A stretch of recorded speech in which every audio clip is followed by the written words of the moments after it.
Nice to know you're all still talking to each other, so it's good. And welcome to if you're online and sharing in the service by Wi-Fi. It's good to have you with us too. We're continuing our series on talking Jesus, and this morning we're going to be looking at Jesus talking about Sabbath. We're going to read from Mark chapter 2, verse 23, through to chapter 3 and verse 6. If Jesus got into trouble for anything with the teachers of the law and the Pharisees, the religious thought police of the day, it was his approach to the Sabbath day, which for the Jews is a Saturday, not a Sunday. We call this the Lord's Day because it's Resurrection Day, but their Sabbath is Saturday. So Mark 2:23. One Sabbath, Jesus was going through the cornfields, and as his disciples walked along, they began to pick some ears of corn. The Pharisees said to him, "Look, what they're doing is unlawful on the Sabbath." He answered, "Have you never read what David did when he and his companions were hungry and in need? In the days of Abiathar, the high priest, he entered the house of God and ate the consecrated bread, which was lawful only for priests to eat. And he also gave some to his companions. And then he said to them, the Sabbath was made for man, not man for the Sabbath. So the Son of Man is Lord even of the Sabbath." Another time he went into the synagogue, and a man with a shriveled hand was there. Some of them were looking for a reason to accuse Jesus, so they watched him closely to see if he would heal him on the Sabbath. Jesus said to the man with the shriveled hand, "Stand up in front of everyone." And Jesus asked them, "Which is lawful on the Sabbath, to do good or to do evil, to save life or to kill?" But they remained silent. He looked around at them in anger and, deeply distressed at their stubborn hearts, said to the man, "Stretch out your hand." He stretched it out, and his hand was completely restored. Then the Pharisees went out and began to plot with the Herodians how to kill Jesus. It's 10 years ago this week that my mum passed away. She died. If you read her death certificate, it says that mum died from osteoporosis. Some of you know mum, some of you know that she had this thing, it's called brittle bone disease. Osteo is bone, porosis is brittle. And she was 79 when she died, and she diagnosed with it 12 years earlier because she began to break bones. We kind of joked that she could break bones just by looking at them, which is virtually true as well. She once broke both her legs and then fell, if that makes sense. It's true, she did. Both her legs broke and then she fell down. People say, "Oh, Mumsy had a fall and broke the legs." No. Her legs broke and then she fell. It was that bad. But we were always kind of hoping for a turning point, that Mum would get better and her and Dad would kind of begin to enjoy retirement once again. They'd had a fantastic first 10, 12 years of retirement and been very active in serving God in churches and stuff. But then the Christmas before she died, my dad and one of my brothers was with a consultant, and the consultant looked at them and said, "You need to understand, Anne is dying." And when they came and shared that news, I suddenly kind of went, "Oh yeah." And it actually helped me in my grief process to understand that these 12 years, it hadn't been a case of waiting for turning the corner and her getting better. It'd actually been a slow 12 years downhill process towards Mum passing away. And so on her death certificate, it says that she died of brittle bone disease. When we read this story, or these two little stories of Jesus with the Pharisees and their hatred, their venom towards him because of his attitude to what you did and didn't do on the Sabbath, it says that Jesus was angry and distressed at them because of their hardness of heart. Now, that word hardness there is porosis, brittle. And it's the same word as mum's disease, osteoporosis, brittle bone, except the word in Greek for heart is cardia. They had porosis of the cardia, or cardioporosis. They had brittle hearts. And what they didn't understand, that their brittle attitude to law as opposed to the grace of God was killing them. Just like we didn't understand that mum's osteoporosis was killing them, the Pharisees and the teachers of the law didn't get that their hard-hearted attitude, their brittle-hearted attitude to God's law and laying that over everybody else was actually killing them. And that made Jesus angry because they didn't get grace. And as at one point he said, you go overseas to bring somebody into your teaching, and you end up making them just as much a child of hell as you already are. When it comes to the Sabbath, Orthodox Jews then and even now, amazingly, had 39 different categories of what you had to regulate on keeping God's day, the Sabbath day. 39 different categories.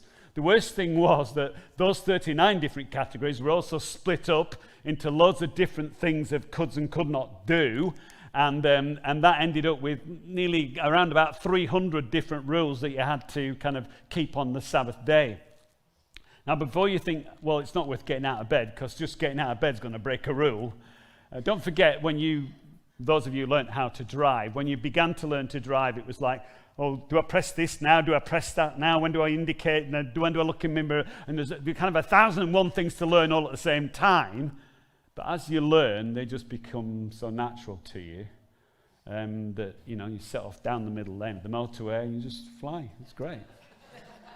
By the way, don't you dare. It's the left-hand lane. Right. It becomes natural. So they learn all these laws.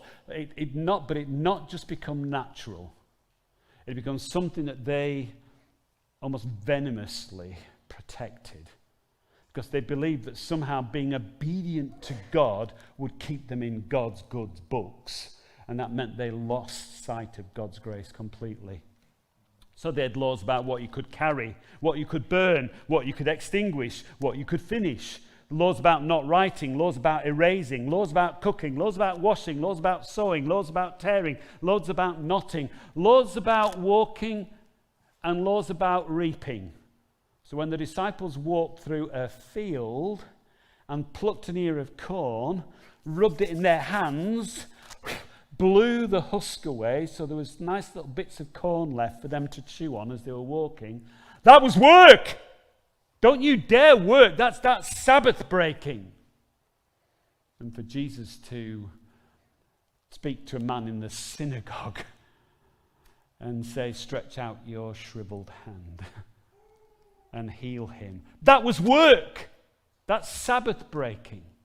So these third categories with subsections that meant that they were constantly kind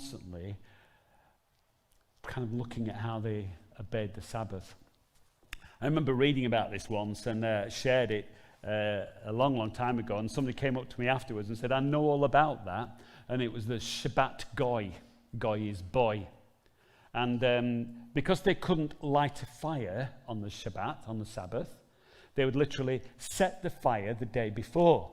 It was Sabbath Preparations. They did loads and loads of preparations so they didn't have to work. They would set the fire the day before. They put matches on the mantelpiece and a penny. And the man of the house would walk to the door and open the door on the Sabbath.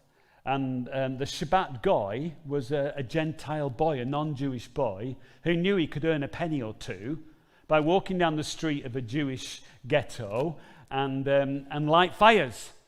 And all the man of the house would do is the Sabbath boy was walking past would just raise his elbow, which was a signal that the boy would then walk into the house, walk into the front room, pick up the matches, light the fire, pick up his penny and walk out again. And I know people who knew boys who earned a little bit of pocket money that way. That was how strict they were. And when they come at Jesus and say, your disciples are law-breaking, Jesus reminded them that way back in the Old Testament part of the Bible, in 1 Samuel chapter 21, David was fleeing with his men. And as he did that, they were without food. So they went to a priest and said, we need food. And the priest said, the only food is consecrated food.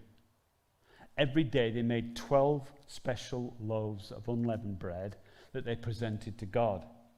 Every day, the following day, they would take those loaves, replace them with fresh ones, and those 12 loaves would be for the priests only, because they'd been presented to God, and the priests got to eat that bread. And the priest gave David and his men consecrated bread. In other words, the grace of giving trumped the legalities of law. Have you got it? The grace of giving trumped the legality. And Jesus said that to the Pharisees, but they didn't like it because you're still breaking the Sabbath in their books. And Jesus made that point. It's a fantastic black and white movie if you get to see it. Forget the Disney version, all right? Charles Lawton as the Hunchback of Notre Dame in a 1930s film. Absolutely wonderful performance. But at some point in Paris, there's a vendetta against gypsies. And the gypsies have to flee Paris. But one gypsy, Esmeralda, or dare I say it, Esmeralda. No, Esmeralda flees not from Paris, but flees into the center of Paris and flees into the Notre Dame Cathedral for sanctuary, for safety. And as she flees, then the soldiers are chasing her, and they get up to the doors. Esmeralda's got into the church, and the doors are shut, and they bash on the doors. The priest comes to the doors, and they say, we want to come in, and we want to get that woman that you are giving sanctuary to. And they said, no, you can't come in. You can't come in, because she's safe in here. And they said, it is the law. And the priest looked at them and said, behind these doors there is no law. Only grace. They didn't say that, but there's no law. And what Jesus was trying to kind of get the disciples and the Pharisees and the teachers of the law to understand is that the law only does one thing. It points out that we fail it. And what we need beyond law is again and again and again, we need grace. And he was trying to show them that how that grace worked even on the Sabbath with all these hundreds of things that you could not do. And so he speaks to them. God had said when he gave the 10 Commandments in Exodus chapter 20, 6 days will you labor, and then because God rested on the Sabbath, you rest too. There's a creation principle that rest is actually good for us. But also in Deuteronomy 6, when that's kind of repeated, he says, you get to rest on the seventh day, the Sabbath day, but you remember on the Sabbath day that you were slaves in Egypt. You get to rest as a creation principle, but you get to rest as a work principle. In other words, you don't make your slaves work on the Sabbath. You give them the grace of rest and relaxation. In other words, we don't get so bound up into the busyness of what we're doing that lays over into rest. Into the idolatry of work we break so that we worship God. Into the idolatry of our busyness, our distractedness, we stop so we find a space to worship him. You know, we don't have 39 categories. But as I was prepping this week, I sat down and thought, but we do, and many, many more. We live with layers in our lives of things that actually become, if you will, laws that bind us up. And you might go away and think, well, I can think of 1,000 more. Well, you probably can. But we live with, I'd better, and I ought to. We live with, I've got to. We live with, I need to. We live with work. We live with family. We live with finance. We live with debt. We live with mortgage, with illness, with grief, with future, with children, with parents, with marriage, with relationships, with war.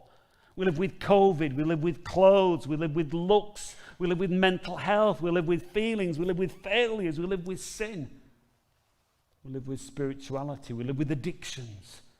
We live with careers. We live with exams. We live with shame. We live with guilt. We live with friends. We live with houses. We live with status. We live with promotion. We live with sex. We live with sleeplessness. We live with computers. We live with apps. I've got more apps on my phone than cells in my brain. The worst thing about it is they're all intuitive. Listen, I haven't got an intuit in my body. I can just about switch my phone on. Just so you know, that prayer app on your prayer cards works. I've tested it this morning. Right? Okay. We live with 1,000 things that create layers which become laws that rule our lives. And if there isn't one of those in that list of 39 that I've just read, including God, including media and others, then you will certainly have some.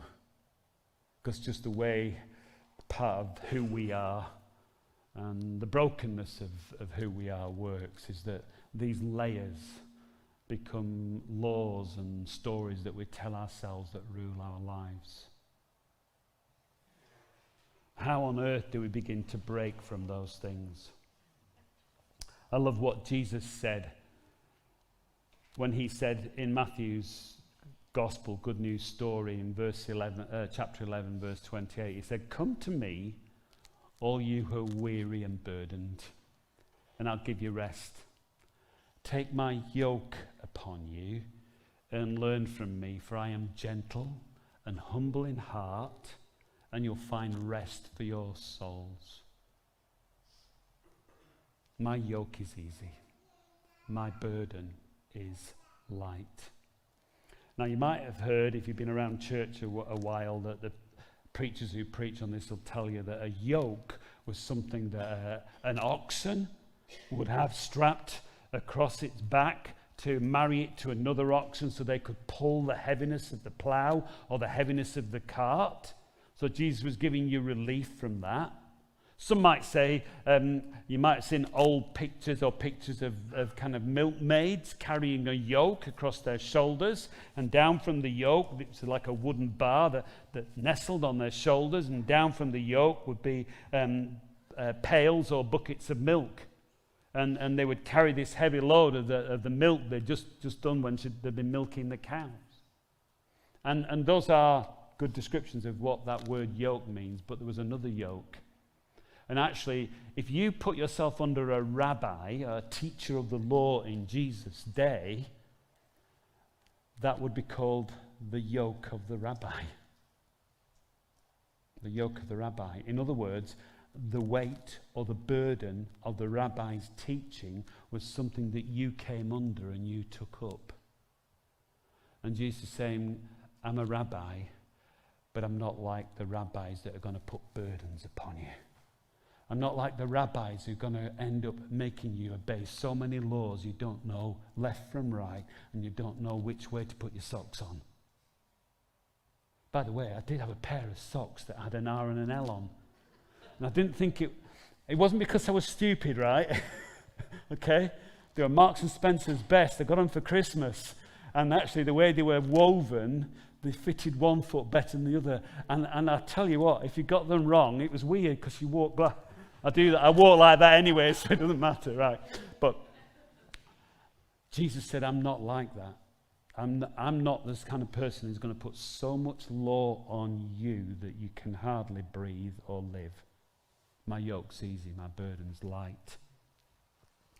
I love the translation of that verse when it comes through in Eugene Peterson's The Message. Listen to these words. Are you tired, worn out, burnt out on religion, come to me. Get away with me and you'll recover your life. I'll show you how to take a real rest. Walk with me. Work with me. Watch how I do it. Learn the unforced rhythms of grace. I won't lay anything heavy or ill-fitting on you. Keep company with me, and you'll learn to live lightly, freely. Learn the unforced rhythms of grace. Jesus says, I'm not going to put a yoke across your shoulders. Learn the unforced rhythms of grace. Jesus said, all those layers across your life, whether it's the burden of war or the burden of debt, whether it's the burden of addiction, whether it's the pressure of work, all those layers, I'm not putting those on you. I want you to walk with me and learn the unforced rhythms of life. Find out that God's grace is beyond law. So how on earth does that begin? Well, I've only got one thing to say about this, and it's simply this. I want you to start something. So go away and think, oh, the pastor's given us something to start. I want you to start stopping. I want you to start stopping. On a regular basis, everything that you're doing, phone off, TV off, music off. Find a space, and I don't care if it's 5 minutes, 50 minutes, 5 hours, it doesn't matter. Find a space where you start stopping. Because you won't find the peace of God rushing around carrying all the yokes that you're already carrying now. And to begin to build into your life the beauty of a discipline of quietness and space. So start stopping. That's all. And if all you go away with this morning and you forget everything else I've said, please remember, start stopping. Some of you do. Some of you already know what it is to just find that space. I've learnt to do it on a daily basis. I have a pint of tea in a Mickey Mouse mug, for goodness sake. And I take that into our little garden room conservatory with my Bible and my journal and my pen and my hymn book, and I start stopping. Before anything else happens in the day, I start by stopping. And I know some of you, you're not morning people, but please, you will not experience rest from all those layers of law that are written into your life if you don't actually create the discipline in your life of starting to stop. When you do that, you're throwing down the idol of your time. You're throwing down the idol of your priorities. You're throwing down the idol of the 1,001 distractions, of all the apps on your phone and the stuff on Netflix or Prime Video or whatever else you're watching. It's down to you. Down to you what you do. There's a beautiful little story in Luke chapter 10 where Jesus visits the home of Martha and Mary. And Martha's the busy one. She's the one with all the layers. And she's like, oh, Jesus is here, the Savior of the world. And she probably didn't think like that. And she probably just thought, Jesus is here, he's very, very special. We're better. Quick. Oh, no. I've not swept the hearth. I've not done the room. I've not done the washing up. Oh, you'll see that I've not done the washing up. And so she's busy. Oh, I wonder if he likes scones, or I wonder if he likes flatbread. I don't know. Oh, Jew, it'll be flatbread, he's a Jew. And all that kind of stuff going on. You know what happens, don't you? Going on in her head. And then she turns round because she thinks she's going to get help with her sister Mary.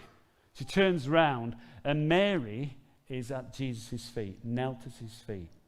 Now, self-respecting ladies and self-respecting rabbis don't allow that to happen, just by the way.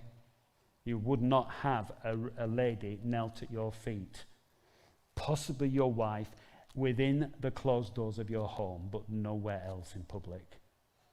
And Martha looks around and says, Jesus, will you sort that woman out? She should be helping me with the washing up and the cooking, and the flatbed's not going to rise if she doesn't come and knead it. Think about that one. All right?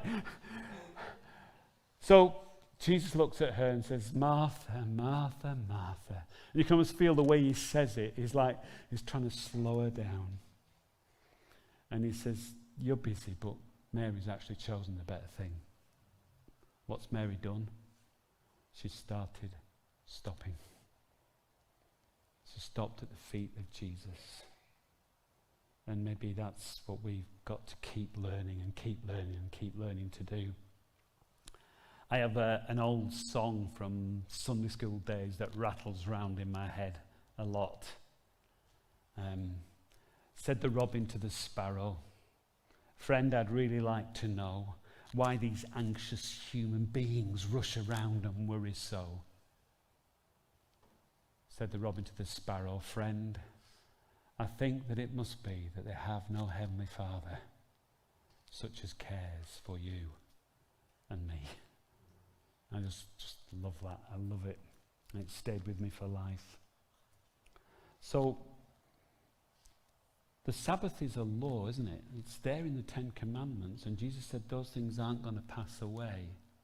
But it's very clear from the way Jesus lived Sabbath that it was very different to all this rules and layers and layers and layers of rules. He lived it in grace. He lived it in rest. He lived it in peace. He lived it in liberty. And I want to encourage you to live Sabbath as a part of your life. I encourage you to start stopping. Will you do that?